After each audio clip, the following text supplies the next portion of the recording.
Hi, I'm Coach Sonny and welcome to Muay Thai Coach. In this video I'm going to be talking about plateaus. So you've started off as a beginner and you've made loads of progress, you're buzzing about Muay Thai, it's the best thing you've ever discovered, you're telling everyone about it, you're absolutely really enjoying every session, and then suddenly you start to think, oh, I'm not enjoying this so much anymore. Okay, now in my opinion and my experience, there are a number of reasons behind that. First of all, you might see that you're not as good as you thought you'd be for the amount of time you've been training. I think the first 3 months is the hardest in many ways just to get through, but once you get to that 3-month point, you start to become more aware of how good you are in comparison to how good you wanted to be at the start, and sometimes your progress isn't as good as what you'd have expected it to be. It might be that you're not as flexible as you thought you'd be, or you're not as lost as much weight as you thought you'd lose, or you're not as skilled as you thought you'd be. You might have tried sparring and you're not technically as good as you thought you'd be, and so that can be one thing where you hit this wall.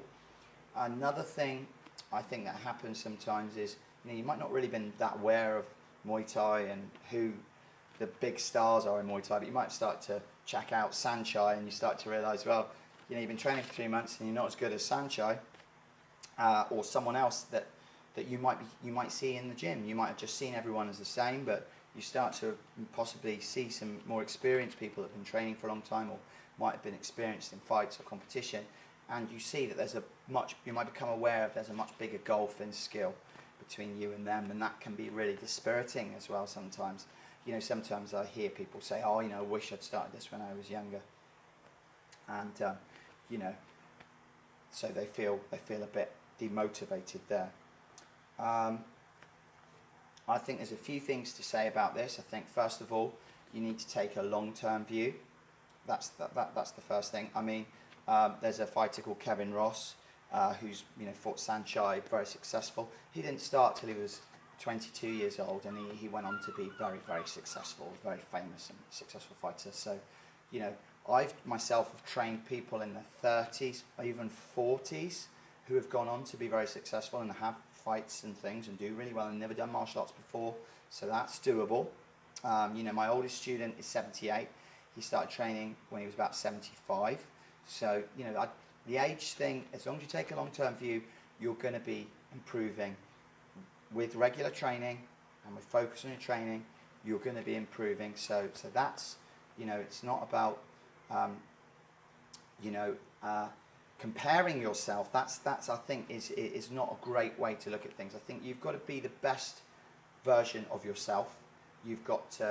Everyone's got their own innate talents and skills and abilities, and if you have a good trainer, they're going to be bringing out the best in you. And Sanchai might well be the best fighter in the world, but even Sanchai's lost to someone that's good in the clinch like Yodwicha and people like that. They've got a different skill set that they can bring to their Muay Thai that in a way doesn't look as good as Sanchai, but would win. So what I'm trying to say is you're going to have your own style that will develop over time, and it's going to be peculiar to you. Some people might be better at kicking, some people might be better at boxing, some people might be better at clinching. So you're going to develop different skills that might not necessarily be the same as that person that you look at and think, oh, I'm not as good as them. So you're going to be developing in your own path. So it's a really individual sport and martial art, Muay Thai. So that's one of the beauties of it. It's not just like a kind of one-size-fits-all thing. Although it might feel like that at the beginning, you're going to develop in your own style, and you're going to, I think it's much healthier to focus on being the best version of you. I think another point is, you've got some of these guys and lady fighters as well, who, you might have this perfect technique or perfect timing, perfect speed. They move with balletic grace, and you might start to compare yourself to them, and you look at yourself on the pads and you're not there. But I think those people have been training for countless years. They've been pushing themselves, they've been working relentlessly on improving. And even if you look at some of the earlier fights of Sanchai, like the very earlier fights, his style has changed drastically. He's improved himself, and that's one of the things You know, I heard in an interview with him, you know, he had so many fights per year, but he focused on improving between his fights. So I think if you take a similar approach to yourself and you concentrate on getting better each session and you set some achievable goals, you can make maybe not as much progress as Sanchai, but you can make a lot of progress. You can be certainly a lot better than you are now, you know, and it's looking at those percentages. You know, if you get 0.5% better at your kicks from one session, you know, over a month, you know, that's 1% better. You know, I mean, I'm saying it in a very, you know, looking at it in a very conservative way. You're going to make improvements. You know, another thing that can help. There's lots that can help at this stage. I think something you can lose is why you started. You know, don't forget, you know, because your goals will change, but don't forget why you started. You know, there might be some big reasons, might be to do with confidence, might be to do with fitness, you know, might be to do with just stress relief that you can still enjoy or while you're at that point. And another thing I think that happens, it's good, I think it's really great when people start learning Muay Thai and they start taking it more seriously, you know, and they're not just so casual about it, they're training regularly, but then we get to a point where we take it too seriously and it becomes, you know, starts getting really frustrated and really negative if things aren't working out in sparring, or we're not getting that kick, that head kick, or we're not as flexible. We can get really frustrated, and what you started off enjoying is now becoming something that's really like annoying you or upsetting you. But don't take it so seriously. Don't take it so seriously. Just have fun. Have fun, and actually you'll find you'll relax more, you'll learn more by having fun than you will be by taking it so seriously. And I think, you know, if you can be too critical of yourself, you know, there's only so much criticism you can take before you say enough is enough, I'm not enjoying this anymore, and you call it a day. You've got to have fun and take a long-term view. Yeah, so you know, plateaus are there for a time. That's the other thing to think about. It's not like you're going to be at this level forever. That's where your coach comes into play, and you say, right, what do I need to do to improve? And you can break it down. You're going to be on that plateau, and then what I see as well, sometimes people will go along on one level and then they'll make that next step up, you know, and sometimes, you know, the jump that's needed is going to take longer to prepare for, you know, particularly it's not the beginning. I see this big development in skill and fitness, and then things peter out a bit. You might be in a class, for instance, if you started sparring, where, you know, you were maybe the best beginner in the beginner's class, and now you've gone to the sparring class and you're the person that's the most sort of novice level at the beginning, and you know, that can be really tough. And I think, you know, I'm going to do a separate video about sparring, but one of the things I think, like one of the rules I believe in for sparring is choose your sparring partners that you feel comfortable with. You know, sometimes you might feel and you'll feel different on different days. Some days you might think, yeah, I want to spar with that really experienced person who's going to test out my defense and test me out. But a lot of the time you're going to need to get practice at block parrying a jab, checking a low kick, getting the basics, getting those basic moves.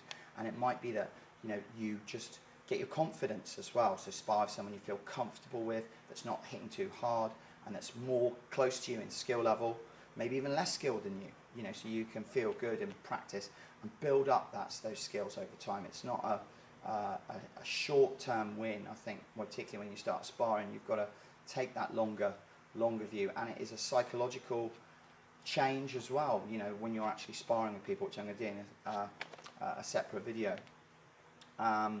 You know, but try and you know, be patient with yourself as well. That's the other thing I think that needs to be developed, is that patience when you're feeling like you aren't making progress. And one-to-one training can be really good as well. You know, you can get a coach who can work with you on, you know, specific things. If you're finding boxing difficult, they can work on improving your boxing, the clinch or your kicks. They can work with you and make some suggestions, and it can help to move you forward, you know, in a way that might be faster than if you were just doing, you know, group training classes. Or another way, you know, might be to do some solo training. So, you know, to practice some shadow boxing, you can ask your coach what you need to work on and practice that. It can be defensive, it could be attacking. I'm doing a separate video on shadow boxing there, but that's got a lot of value and a lot you can learn and help you break through to the next level. I think a lot of people that I know that have been really successful have done big blocks of solo training, but they've started training on their own. Not to say that classes aren't great, but that they've used that to sort of supplement techniques, because sometimes in a class there might be a limited time to practice something and it might not have sunk in for you, but when you train on your own, that can help. So there's all sorts of different tactics. Another thing that I think is that makes me laugh and makes me smile is I think a lot of people come into Muay Thai and have this mentality that they don't want to buy nice gloves and nice shin pads and the kit because they don't want to be that person that has all the gear and no idea. Well, I disagree with that. I think that sometimes, if you're feeling, and I've done this myself, where, you're feeling a bit stale, a bit flat in training, and then, you're thinking, oh, this is boring, but then you buy a new pair of gloves, and you're like, wow, I really love these gloves, or these shin pads, or something else, a t-shirt, or something like that. And actually, I find that really does sort of make me feel like I'm starting Muay Thai again for the first time, and I've got those new gloves, I want to try them out, and that really helps to get you inspired. Sometimes buying a piece of equipment as well, sometimes the other thing is like, if you spend like, I've got a pair of gloves that cost me £108, I saw them because Damien Trainer's got them, and a few other people that I know, like Chris Maliras has got them. I was like, oh, Paul Bannerjet's got them. I really want those gloves. So get those gloves, and you think, oh, we've got to use them now. So I spent that money on those gloves, and now it gives you another reason to get yourself motivated to train, because you bought these expensive gloves. Now you better go and hit the bag. Now you better go and do some classes, do some sparring. So that's really good. I find something else that's very helpful as well is following blogs of famous fighters that do have that are very open about the sort of troughs and the low points. Like I think particularly like for me, Sylvie Von Douglas Itu, I think her vlog is really worth following. And it's amazing when you see such an accomplished fighter, 208 fights, who will say on a vlog, oh, I had a terrible session today, oh, I really didn't want to train. But then, she talks through those feelings, and you think, oh yeah, no, I'm not alone, and I think it's good to recognise that, and then to keep going through that. And I think you actually get a lot more satisfaction from getting over those bumps and those down points. When you hit that high and you're like, yeah, I love it, love Muay Thai, it really, really, you appreciate it more, and your motivation is going to be high, and it is going to go low as well. There's lots of different reasons for it. It's a real art to learn on the journey how to, one of my heroes is Damien Trainer, and I remember reading a blog of his, and he was talking about how when you don't feel like training, you've got to learn what can push your buttons to get you to want to train. And he was didn't really expand on it, but I think that's something that you can definitely, that can happen. It can experience. I mean, look, from my own journey, for instance, I went through a phase of, I've been doing a lot of skipping for a long time, and I thought, oh, I can't stand skipping. But for instance, for me, what I did is started learning more about skipping. I got a book by Buddy Lee, who's this amazing master of skipping, and he's got 15 basic techniques, and I thought, right, I'm going to teach myself these 15 basic techniques, and then these advanced techniques. So now, I learned a lot more about skipping, and now I really enjoy skipping, because I've made it something new. I've re-energized it by learning new stuff. So I think learning new things, learning new techniques, learning new moves, there's so much to learn in Muay Thai. It's going to keep you, going forever. If you keep that beginner's mind that you had when you first came to gym, you said, I don't know about this.